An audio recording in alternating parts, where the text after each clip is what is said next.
All right, everybody is getting this wrong right now.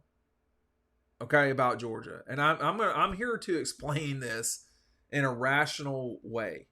And we're going to take a look at a lot of things along the way. So bring your patience and let me explain to you right now what's going on at Georgia is not a Carson Beck problem.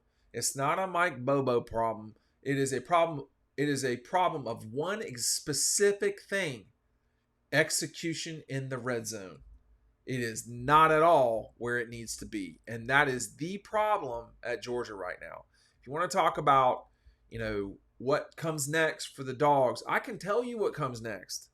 If they score in the red zone, they're going to blow people out. If they continue like they've been, they're going to have a harder time than they have to. Some of the teams that they play, Auburn, is very good in the red zone as a defensive team. Georgia cannot continue to attempt field goals and miss field goals. They have to score touchdowns. And, even making the field goals would be a marked improvement. They are only at 81% in red zone offense. That is not going to cut it over the long haul. They're just not. And here's the reason why. They're not explosive and can sort of what I would call cheat their way to getting easy scores. I mean, you're not seeing a lot of 50-yard touchdowns. So, Georgia's gotten down there 16 times. Now, everybody's not gotten into the red zone 16 times. There's about, let's see.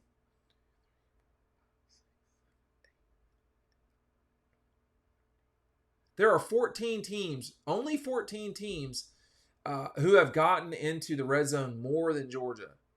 And generally speaking, not many of them are worse. Clemson is worse than Georgia at 68%. That's bad.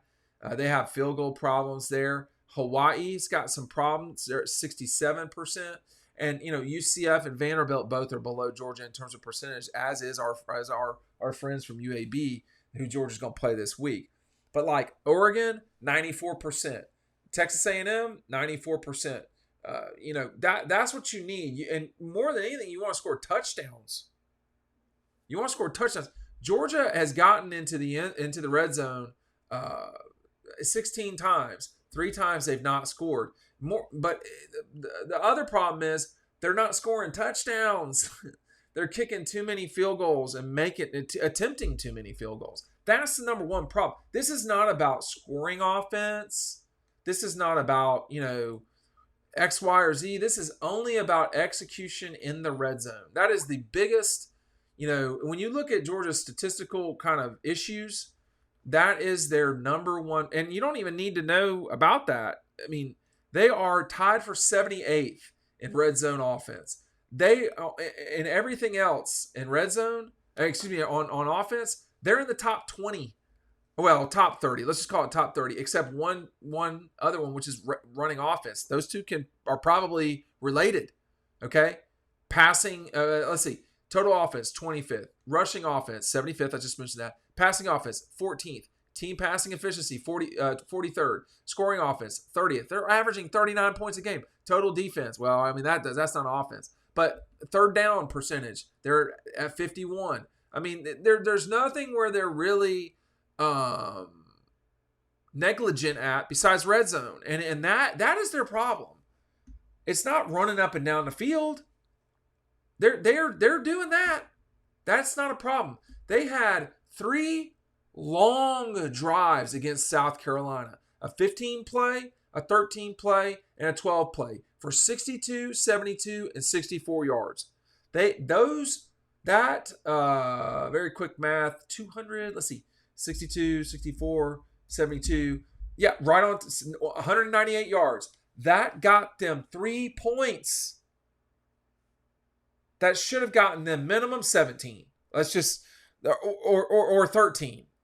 I mean, they got 3. What if you add 10 more points to that thing? They win that game by 20? You think people are talking like Georgia's had a tough run? No. They will have slapped South Carolina around like they usually do. This is the most competitive game they've had with South Carolina since they got upset in 19. And the game before that was a blowout. And the game before that was a fight, but, It was kind of like this one where South Carolina just didn't have the guys at the end of the game. 3 drives of at least 12 plays, 3 points. Now, that's not all on the field goal kicker, y'all. If you score touchdowns, you're not going to be kicking field goals. You don't have to worry about missed field goals. But even if you add those 2 field goals, let's just say they score 6 more points and you win that game by 16. It's the game's not even competitive in the fourth quarter. If you're talking like that, it's that's the problem, y'all. It's not this other stuff. It's not Carson Beck. It's not Mike Bobo. It's getting a penalty before you attempt a field goal going into the bridge side. It's getting a penalty before you're going into another.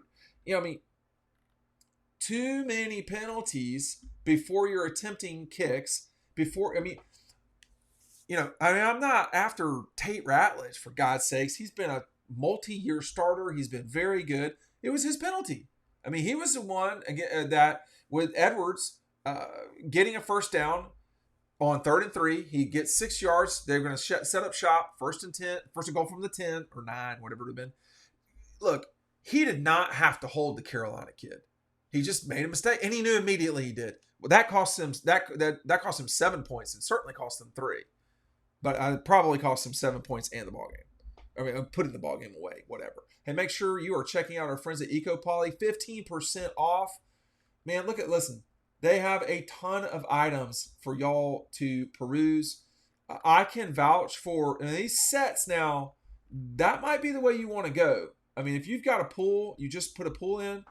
You want really nice stuff at your pool. It doesn't have to be you picking this stuff out. You can involve your spouse. These are nice products. This is not trash. This is the real deal. Destin White and Gulf Shores Teal. You think you can just go get that at some big box? EcoPoly combines elegance, durability, and ensuring that your backyard oasis remains a sanctuary for years to come. Please look at this. I would be in there I don't know if I'd be in that pool every day. I'd be in that pool a lot. They'd have to get me out. With its exceptional resistance to weather, fading, and wear, it requires minimal maintenance, allowing you to spend more time relaxing, less time worrying about upkeep. Easy for me to say. EcoPoly is Georgia made. Again, a 20-year warranty for residential. It's a real deal, y'all. We're very grateful for their support and help. We're going to go down there here soon. You can see all these colors: boardwalk brown, pecan brown. We had that, man. When I was growing up, we had that pecan brown color. That is not for me, but you've got. I think there's like 16 options here. Anyway, let's get back to the dogs. EcoPoly is really nice stuff, but I think people are getting it wrong. This let's blame Mike Bobo. Okay. Mike's not above criticism. If Kirby's not, why would Mike be? So, fine. That's fine. You know what the criticism is for Kirby and Mike right now? If they were sitting right, maybe they are sitting right here. You don't know. You got to get them to execute better. That's it. That's all. They know that. This is not going to. It's not going to continue forever. That they struggle like this. Now, getting Edwards in there, I think helps. A healthy Milton would be great. That's challenging here lately, but they will settle this thing out. You got a quarterback completing 74% of the balls. He's not turning it over. He'll have a turnover game. We don't know when that will be, but he'll have a turnover game. But Georgia's respecting the ball. They're going and getting the ball. I'm trying to think of their turnover margin has been pretty solid this season. I don't think they turned it over against Carolina. Yeah, they're doing a better job. I know Kirby's going to be. I know he doesn't watch all these, but they are doing pretty well on turnover margin at plus 1.6 a game. That's a lot. Plus the tied 8. People say, "Oh, well, it's against." No, I don't care where the ball is coming out from. When you're getting turnovers, extra drives, you need them 48-7, 45-3, 24-14. Well, the South Carolina game is going to be tighter. The whole summer I was trying to say to people, "Hey, I think that game could be one they got to watch. And then the North Carolina game fooled me. I will admit. I thought Carolina's in real trouble, which they were. But I'm not surprised. I was not surprised. Now UAB is going to have to play way better than they've been playing to beat Georgia. Or well, they're not going to beat Georgia. To what do you call it? To play back. This is a team that lost to Georgia Southern relatively convincingly and got kind of blown out by Louisiana. So this is, they do not have a Division I win. They are probably going to get throttled. But I just want to see what happens with the Dogs. Most people are getting this wrong. This is only about execution in the red zone. Thanks for watching.